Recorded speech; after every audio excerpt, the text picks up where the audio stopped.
here for Darts World with Nathan Aspinall ahead of the PDC World Championship. We find him in Scarborough tonight and he's on the back of many, many days on the road.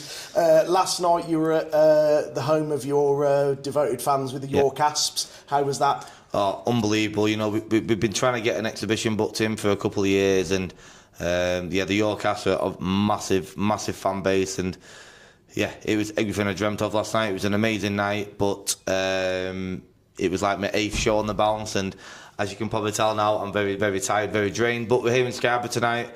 Fantastic night, and yeah, looking forward to it. I've got another 2 this weekend, and then I can have some rest and get ready for the Worlds. And what is form and practice like ahead of the World? Yeah, form brilliant. Obviously, you know, making the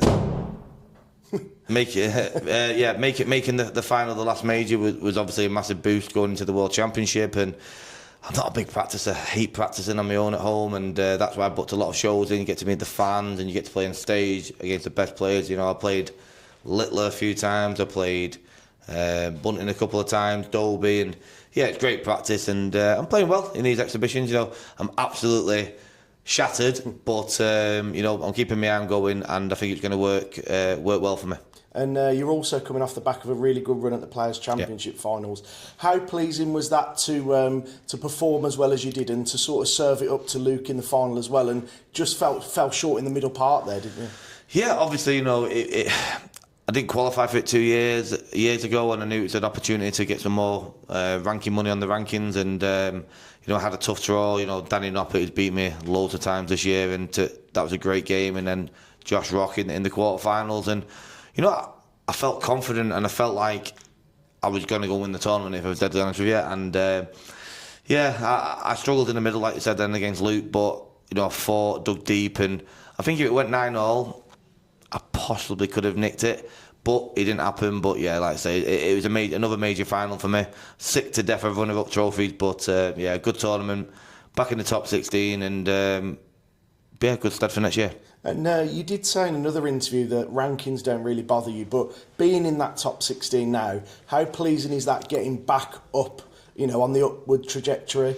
Yeah, obviously, you know, tongue-in-cheek, you know, I care about the rankings. I want to be in the top 16, of course I do. I think what I meant by that comment is every interviews about, you know, in the top 16, you fell down the rankings, this, that and the other. I know where I am. I know what I've got to do to get into particular positions, and I just think that people make too much about the rankings. And yeah, of course, you know, I'm a top 16 in the world player. I'm back in the top 16 now, top 10 next, and yeah, we'll move forward.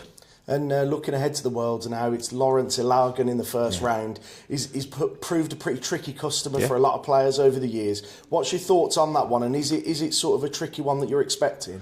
Yeah, I played Lawrence in a World Series event, I think maybe last year in Bahrain, I think, or the year before. But he's a great guy. You know, he is a really, really nice guy, and he's different on that stage. You know, he does his little sleeve thing and he bops around, and you know, he's quite similar to me. You know what I mean? I'm looking forward to it. I think it'll be an exciting game. I'm happy that I'm playing someone that's going to test me first round. You know, granted, there's a test, and then he's like getting someone like Bo or someone like that, which obviously I'm happy that I've avoided. But yeah, it's going to be a tough game. One, I'm confident I'll come through, and then yeah, I think it'll be Leonard Gates or Mickey Mansell. You know, I'm very confident that I can get through the first 2 rounds and come back after Christmas, and then we'll see what happens. And what's success like at the Worlds for you? Because obviously a lot of talks about the £1 million, but also we also think of the Premier League, don't we? So is it sort of twofold as to how well you're going to do to get into those places for the Premier League? The Premier League, obviously, I love it. Everyone knows I love it. Everyone knows I want it. But I'm kind of on a win-win situation, because I think I'm defending no money next year at all. I'm defending a quarter of what I've had to defend this year. So if I don't get the Premier League, I can concentrate on my ranking events. And but if I get the Premier League, obviously, it's the pinnacle of our game. So yeah, I'm not even worried about it. You know, if I'm in it. If I'm not, I'm not. I treat it as like, you know, first and foremost, get back after Christmas. Then get through to New Year. Then if I make it back after New Year, I think then I'll start thinking about the £1 million and the World Championship. But, you know, potentially got a clash with Luke Humphries in the last 16. Obviously, you know, he's best player in the world. Yeah, again, Christmas first, and then we'll worry about it then. And if you are holding that Sid Waddell trophy on the 3rd of January and you got a big novelty check for £1 million, just how much will that mean to you in your career?